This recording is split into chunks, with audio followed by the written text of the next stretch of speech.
тонов плода. Аускультация сердечных тонов плода производится акушерским стетоскопом,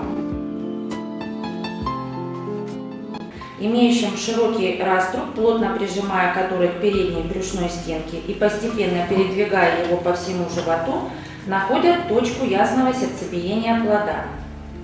Частота ударов в норме колеблется от 120 до 140 в минуту. Сердцебиение должно быть ритмичным и ясным.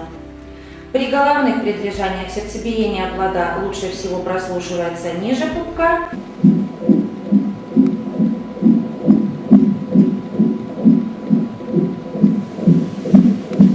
При тазовых предлежаниях выше пупка.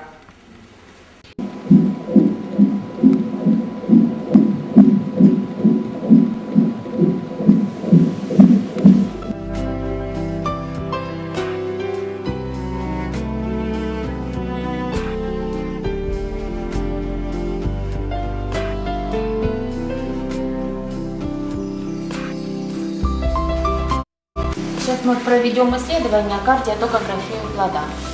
Это оценивается функциональное состояние плода внутриутробно. Значит, два датчика.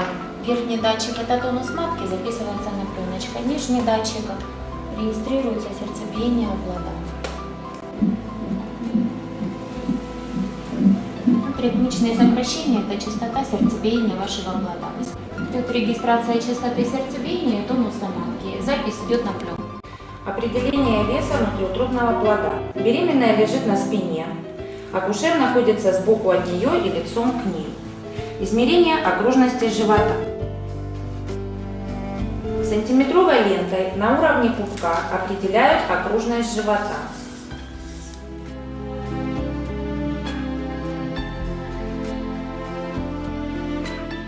Измерение высоты стояния дна матки. Сантиметровую ленту располагают между верхним краем лонного сочленения и дном матки. Определение веса плода.